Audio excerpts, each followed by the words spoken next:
گڑبڑ کہاں آتی ہے؟ جہاں آپ کو عقیدت ہو. عقیدت اس محبت کو کہتے ہیں جو کسی کی بزرگی کی وجہ سے ہو رہی ہو.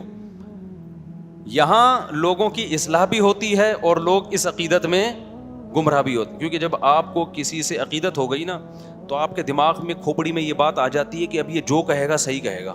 جیسے پھونکوں والی سرکار, لوگوں کو عقیدت ہو گئی نا, اب لوگ یہ نہیں دیکھ رہے کہ پھونکوں والی سرکار نے اگر واقعی پھونک لگا کے اس لنگڑے کو سیدھا کر دیا ہے تو آغا خان ہاسپٹل میں کیوں نہیں بیٹھ جاتا بھائی؟ تو کامن سینس کی بات ہے نا بھائی. اتنے معذور آ رہے ہیں بائکوں سے گرنے والے, آپ ایک سلنڈر میں پھونک بھر کے دے دیں, ہم اسی سلنڈر سے لوگوں کو اسپرے کرتے رہیں گے, ٹانگیں صحیح ہوتی رہیں گی. کیا خیال ہے بھائی؟ لیکن عقیدت انسان کو اندھا کر دیتی ہے. بس لوگوں نے فرض کر لیا پہنچی ہوئی سرکار ہے یہ, اب پہنچی بھی ہے تو جو مردی جھوٹ بولتی رہے سرکار, بکواس کرتی رہے, الو بناتی رہے, لوگ نہیں پیچھے ہٹنے والے. وہ آیا تھا نا کہ کوئی عراقی آیا تھا کچھ دن پہلے, وہ پھونکو لگا کے بڑی اس کی تعریف ہے, جی پھونک لگاتا ہے تو یہ ہو جاتا ہے. میں نے کہا 2 نمبر آدمی ہے. کہہ رہے نہیں حضرت آپ کو کیا پتا. تو میں نے کہا بھائی کون سی کرامت کی قسم ہے؟ کرامت کا صدور کبھی کبھار کسی سے ہو جاتا ہے, وہ بھی بزرگ ہو. یہ تو آیا کرامت سینٹر کھولا ہوا ہے اس نے تو پورا, تو کرامت سینٹر کھول لیا اس نے بھائی پورا. تو اتنی کرامتیں تو قرآن میں اہل اللہ کی بیان نہیں ہوئی ہیں جی. ہر ایک کوئی ٹھیک کرتا جا رہا ہے اور جو مسئلہ ہو اس کا حل اس کے پاس موجود ہے. لیکن ہمارے بڑے بڑے لوگ متاثر تھے, اس کے بعد جب بھاگا ہے تو پتا چلا کہ یہ بھی ڈرامہ تھا. تو یہ عقیدت ہے انسان کو کیا کر دیتی ہے؟ اندھا. اللہ کرے بیوی کو شوہر سے عقیدت ہو جائے, کیا خیال ہے؟ یہ نہیں ہوتی, پتہ نہیں کیا مسئلہ ہے.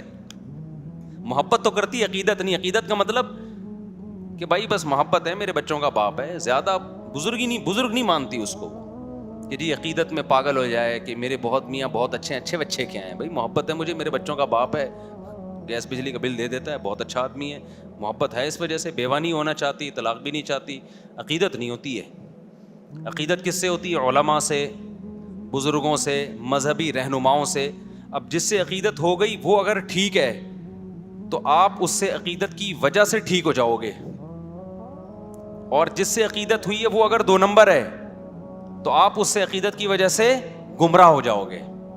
اس لیے عقیدت بہت محبت کر لو جس سے چاہو, اتنا بھی نہیں ہے کہ جس سے چاہو کرو, لیکن اس میں وہ اتنی خطرناک چیز نہیں ہے. عقیدت کرنے سے پہلے نا, کسی کو اچھا سمجھنے سے پہلے, اس کی بزرگی کا عقیدہ دل میں بٹھانے سے پہلے بہت دفعہ سوچو, پرکھو اس کو 20 طریقے سے.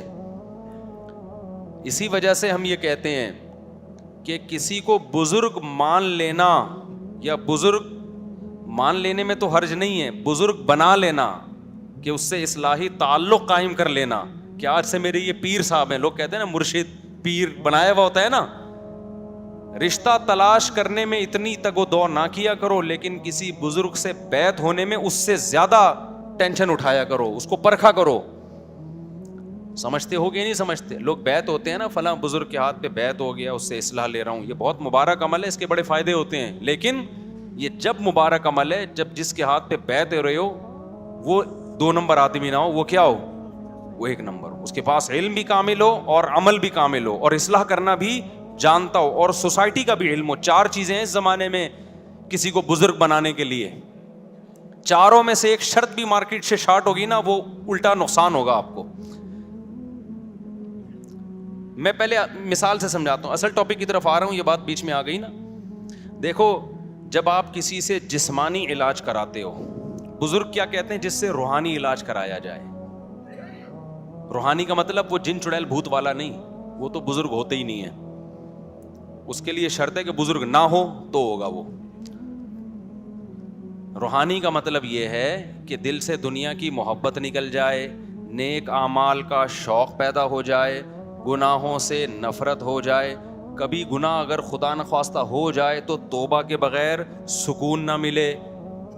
صدقات و خیرات کا جذبہ پیدا ہو جائے, دولت کی محبت نکل جائے, شہرت کی محبت نکل جائے, دنیا کو مسافر خانہ سمجھنا شروع کر دے, جنت کی لالچ پیدا ہو جائے, جہنم کا خوف پیدا ہو جائے, سستی کاہلی جو عمل میں ہو رہی ہے وہ سستی چستی میں تبدیل ہو جائے. اس عمل کو روحانی علاج اور اصلاح کہا جاتا ہے شریعت کی روشنی میں. انسان کی زندگی کے دو پہلو ہیں, ایک جسمانی اور ایک روحانی.